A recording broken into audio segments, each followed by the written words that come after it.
నమస్తే, welcome to max TV. ఇప్పటి వరకు మనం చేతబడి అంటే ఏంటి, ప్రయోగాలు ఏ విధంగా జరుగుతుంటాయో తెలుసుకున్నాం. అయితే చేతబడిలో రకాలలో మనం ఎక్కువగా చూస్తూ ఉంటాం బొమ్మపై ప్రయోగం.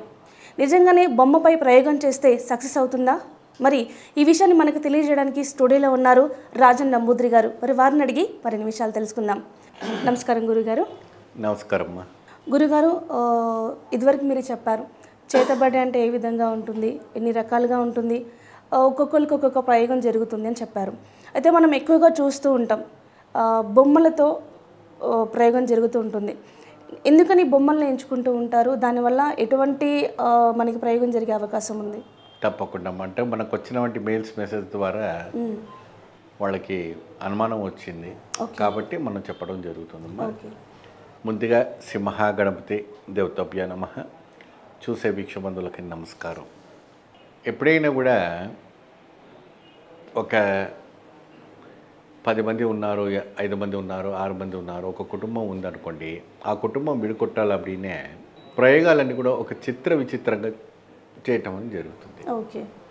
అయితే వాళ్ళకి బొమ్మలతో మేకులు కొట్టడం అంటే పడగమొలలు అంటారు. సో గ్రామీణ ప్రాంతాల్లో కూడా మనకి తెలియవలసింది ఏంటంటే బొమ్మల్లో చెట్టు కొన్ని చేతబడులకు సంబంధించినటువంటి చెట్లు మనకు కనపడుతుంటాయి. ఓకే. మీరు ఆ ప్రాణం ఉన్నటువంటి చెట్లు కొన్ని టచ్ మీ నాట్ చెట్టు అని మీరు విని ఉంటారు. అవునండి. మన ఊర్లలో ఒడ్డు పడిన కట్ట ఒడ్డు దగ్గర మీరు ఇలా ఏలు పెడితే అది ముడుచుకుంటాయి. దాన్ని తెలుగులో సిగ్గుపడే చెట్టు అంటారు. మరి అదే విధానంగా రక్తం పీల్చే చెట్లు కూడా ఉంటాయి. రక్తం పీల్చే ఎప్పుడైతే కూడా అది నోరు ఇలా తెరుచుకొని ఉంటుంది, దాంట్లో తేనె తీగ కానీ ఇంకేదైనా ఈగ కానీ ఇంకేదైనా చిన్న పక్షి వచ్చినప్పుడు అది మెల్లగా తీసుకుంటుంది, క్లోజ్ చేసేసుకొని హరించుకుంటుంది. సో రకరకాలుగా ఉంటుంది. కొన్ని అమెజాన్స్ అడవిలో మీరు ప్రవేశిస్తే కొన్ని వేర్లు అలా పారినట్టు ఉంటుంది. మీరు కాలు పెడితే ఆ వేరు ఆ కాళ్ళకు చుట్టుకొని లాగేసుకొని తన ఒడిలో పెట్టేసుకుంటుంది. ఒడిలో పెట్టేసుకొని ఆ ఏదైతే కూడాను ఆ ఒక మరి బుడలతో ఆ రక్తాన్ని పీల్చి మనిషిని ఇదిగా చేస్తుంది. రక్తం పీల్చేవంటి చెట్లు అవి దయ్యం చెట్లు అంటారు. సో అటువంటి ఒక చెట్లు మొక్కలతో తయారు చేసినటువంటి ఇంత ముక్కలు తయారు చేస్తారు.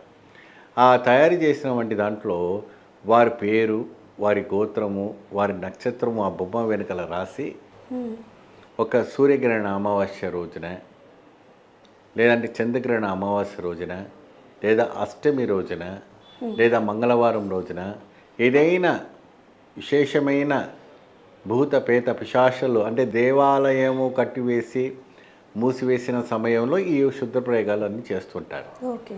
అప్పుడు ఈ యొక్క బొమ్మల పైన నాగపడిగలతో ఉన్నవంటి పడగమొలలతో వాళ్ళ పేర్లు చెప్తూ కొడుతుంటారు. ఆ కొడుతున్న సమయంలో వాళ్ళు నెత్తి బాధపడుతుంటారు, భుజాలు బాధపడుతుంది, మెడ మీద కొడుతుంటారు, కడుపులో కొడుతుంటారు, అరకాల్లో కూడాను కొడుతుంటారు, అరచేతి కొడతారు. రకరకాలుగా ఆ బొమ్మకి ఎక్కడెక్కడ అవయాలు ఉన్నాయి అన్నిటికీ కొట్టేసి శ్మశానంలో తవ్వి పెట్టేస్తారు. ఆ శ్మశానంలో తవ్వి పెట్టేసిన తర్వాత ఇంక ఎప్పుడైతే కూడా బొందలో పెట్టేసిన తర్వాత ఇంకా మనిషి ఎలా ఉంటాడు, అదే విధానంగా ఒక శవమూర్తిగా కదలకుండా మంచం మీద ఉంటారు. ఆ కుటుంబం అంతా అట్లా ఉంది. అట్లా ఎన్నో కర్ణాటకలో ఎంతోమంది బాధపడుతున్నారు, ఎంతో ఉభయ రాష్ట్రాల్లో కూడా బాధపడుతున్నాం. కేరళ, తమిళనాడు, కర్ణాటక, ఆంధ్ర, తెలంగాణ అన్ని ప్రదేశాల్లో ఇంటర్నేషనల్ లెవెల్లో కూడా ఇదే రకమైనటువంటి ప్రయోగాలన్నీ కూడా చేస్తుంటారు. కాకపోతే ఏంటంటే భాష వేరు, తంత్రం ఒకటైనా భాష వేరు, వేషధారణ వేరు. ఆ ప్రయోగాలన్నీ చేస్తారు. దీనికన్నిటి కూడాను మంచి ఒక నివారణ ఉంది, మంచి ప్రయోగానికి మంచి ఇదిగా కనపడుతూ ఉంటుంది, మనం చేసుకోవచ్చు. వాస్తవానికి ఇది కూడా దృష్టిలో పెట్టుకోవాలి. ఎప్పుడైనా కూడా మీరు గుమ్మం బయట కానీ కాంపౌండ్ వాల్లో కానీ మీ బట్టలు ఆడేస్తారు. ఆరేసి మధ్యాహ్నం తిని చేసి పడుకుంటారు డోర్ వేసి. అప్పుడు ఎవరైనా కూడా వ్యక్తులు వచ్చి ఆ బట్టలు తీసుకెళ్తారు. మీ ఇంటి చిన్నపిల్లలది కానీ మీ ఇంటి బనీన్లు కానీ అక్కడ ఉన్న ఆరేసుకున్న బట్టలు ఏంటంటే మొత్తం చిన్న కట్టనే ఇంత ముక్కు తీసుకెళ్ళైనా కూడా దానిపైన కూడా ప్రయోగాలు చేస్తుంటారు. సో ఆ బొమ్మకు ఆ బట్టను కట్టేసి చేస్తుంటారు. ఇంకా ఆ రాత్రిలో ఆ 2 కాళ్ళు కింద 2 చేతుల కింద ఈ కడుపు అలా పైకి లేసి ఆ పేగులంతా కూడా ఇలా తిప్పేసినట్టు అవుతుంటుంది భయంకరంగా. అప్పుడు నోట్లో నుంచి రక్తాలు వస్తుంటాయి ఏమా, కంటి నుంచి ముక్కు నుంచి అంతా కూడా రక్తం కక్కుతూ ఉంటారు. ఆ సమయం ఏం చేయాలని అర్థం కాదు. మీరు ఐసీయూ వాడు వేసినా కూడా డాక్టర్కి అర్థం కాని ఒక ప్రక్రియ ఇక్కడ జరుగుతుంది. అవునండి. ఐసీయూ ఆ డాక్టర్ కూడా అర్థం అవటం లేదు ఏం జరుగుతుంది, అమ్మాయి ఎందుకు ఇలా ఈ చేయికి ఆ మంచానికి కాళ్ళకంతా గొలుసు కడుతుంటే కూడా భయంకరంగా కేకలు పెట్టేసి రకరకాలుగా చిత్రహింసలు చేస్తూ ఉంటుంటారు.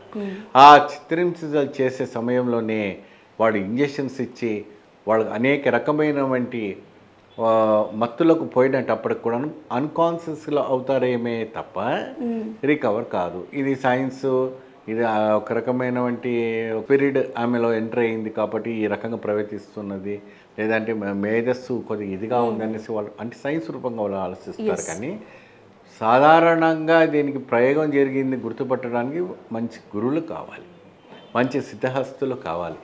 అలాంటి వాళ్ళు మనకి ఎవరైనా సంపాదిస్తే వాళ్ళకి కావాల్సిన వంటంతా కూడా మనం హెల్ప్ చేస్తాం.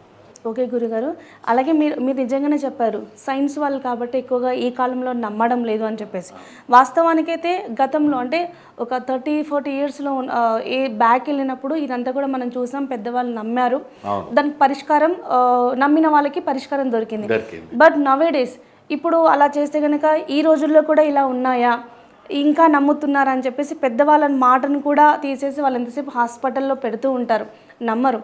సో నిజంగానే నమ్మాలి అన్నా కూడా అది చేయాలన్నా కూడా దానికి ఎలా కనుక్కోవడం ఎలా అంటారు? కనుక్కోవడం అలాంటి సిద్ధాంతులని కాంటాక్ట్ అవుతే వాళ్ళకి అంజనం వేసి చూసి చెప్పటం, లేదంటే వాళ్ళ నాడి పట్టిని చూడటం, వాళ్ళకి ప్రయోగం జరిగిందని తెలిసిపోతుంది. ఊరికే అలా చూస్తే తెలిసిపోతుంది. ఎక్కడైనా కూడా నన్ను ఇంటర్నేషనల్ లెవెల్లో వాళ్ళే బుక్ చేసుకొని వాళ్ళ ఫ్లైట్కి తీసుకెళ్ళి వాళ్ళని తీసుకొస్తారు. ఎక్కడైనా కూడా అప్పుడు గురూజీకి ఇలా ఉంది அப்படின்னு చెప్పి వాళ్ళకు అక్కడ ఉన్నవంటి వీడియోస్ ఒకటి అక్కడ లొకేషన్ ఆ వీడియో అంతా కూడా మనకు పంపాలి. ఏం జరుగుతుందో అదంతా పంపితే అప్పుడు అవన్నీ కూడా ఇక్కడ చక్రం వేసుకొని చూసుకొని తర్వాత విదేశానికి వెళ్ళి వాళ్ళకి పరిహారం చేయటానికి అని మనకు వీలు పడుతూ ఉంటుంది. అకస్మాత్తుగా వారు రాలేరు కాబట్టి ఏమా. సో ఈ రకమైనటువంటి ప్రయోగాలను కూడా మనం చేయవచ్చు. దానికి వీరు కూడా చేయవచ్చు. వీరు కూడా 100% చేయవచ్చు. అంటే ఎంత క్రిటికల్ స్టేజ్ లాస్ట్ స్టేజ్లో ఉన్నా కూడా మీ దగ్గరకు వస్తే మీరు బాగా చేస్తారా? భగవంతుడిగా ఉన్నాడు మనకి. ఎందుకంటే బర్త్ డెత్ అంతా కూడా ఆయన చేతిలో ఉంటుంది. ఈ మధ్యలో ఇవన్నీ ప్రయోగాలన్నీ కూడాను చేస్తారు. దానికి వీరుడికి శక్తి ఆ భగవతియే మనల్ని కాపాడుతుంది. అందరూ బాగుండాలి.